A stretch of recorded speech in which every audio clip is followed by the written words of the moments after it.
আমরা এখন আছি মাদারীপুর সদর উপজেলা নির্বাচন 2024 সালে নবনির্বাচিত চেয়ারম্যান জনাব আসিফুর রহমান খানের কনিষ্ঠ ভাই ছোট ভাই জনাব শামস খান, তিনি কিন্তু একজন সেকেন্ড ইন কমান্ড হিসেবে কাজ করেছেন এবং তিনি তরুণ সমাজকে উজ্জীবিত করেছেন। বিজয়ের আমরা সবাই যে একত্রিত হয়েছি, আমাদের বাসা আমাদের বাড়ি সব জায়গায় মোটামুটি মানুষে ভরে গিয়েছে। আমাদের কর্মী, আমাদের মানুষ, সেই মাদারীপুর মানুষ যারা শাহজাহান খানকে এবং আসিফুর রহমান খানকে এবং আসফত আলী খান, আমার দাদা মরহুম মৌলভী আসফত আলী খানকে যারা ভালোবাসে মন থেকে, তারা সকলে এসেছে একত্রিত একসাথে ছবি তুলতে, ফুলের মালা দিয়ে বরণ করতে। এবং সবাই যে আসিফুর রহমান খান, যে শাহজাহান খান বর্তমান মাদারীপুর 2 আসনের এমপি, তারই বড় সন্তান আসিফুর রহমান খান যে উপজেলা চেয়ারম্যান হয়েছেন, এই খুশির কারণে আমরা সবাই আজকে এবং গত 2 দিন ধরে আমাদের বাসার ভিতরে মানুষ ভরে গিয়েছে যে এই খুশির কারণে।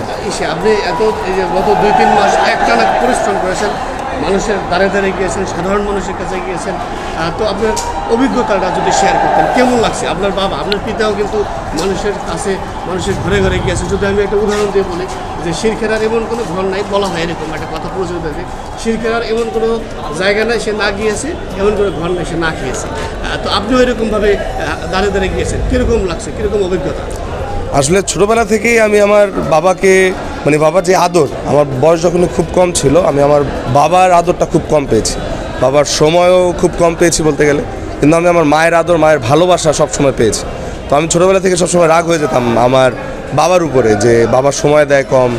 আমি বাবাকে রাতের বেলা, মানে ডিনারের সময় শুধু পেতাম আমার বাবাকে, এছাড়া আমি পেতাম না।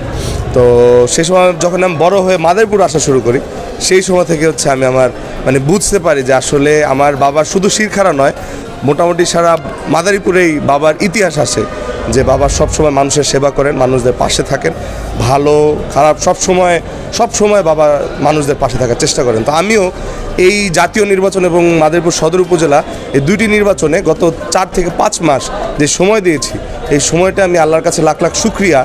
এবং আমি আমার পরিবারকেও সবসময় মানে ধন্যবাদ জানাই যে আমার এই খান পরিবার যে মাদারীপুর মানুষের পাশে যে সবসময় ছিল। আশা করি আমি এবং আমার বড় ভাই আসিফুর রহমান খান, যিনি ইতিমধ্যে চেয়ারম্যান হয়েছেন, এই ভাই, আমরা এই 2 ভাই যাতে সবসময় মাদারীপুরের আমার বাবার মতন এবং আমার দাদার মতন যাতে সবসময় মাদারীপুরের পাশে সবসময় থাকে। একজন সাধারণ মানুষ হিসেবে যদি আপনাকে আমি চিন্তা করি, তাহলে আপনার নবনির্বাচিত উপজেলা চেয়ারম্যানের কাছে আপনার প্রত্যাশা কি? আমি মনে করি আজ থেকে আসিফুর রহমান খান এই মাদারীপুরকে ইনশাল্লাহ, মাদারীপুর সদর উপজেলাকে ইনশাল্লাহ একদিন স্মার্ট মাদারীপুর সদর উপজেলা করে তুলবে ইনশাল্লাহ, এটাই আমার প্রত্যাশা তাকে নিয়ে। আমিও আমার মা, আমার বাবা অনেকগুলোই ভিডিও দেখেছি যে এই শিরখারা নিউজ 24 থেকে এসেছে। এখন আমিও যদি আসতে পারি তাহলে আমি অনেক খুশি হব। আপনাদেরকেও ধন্যবাদ।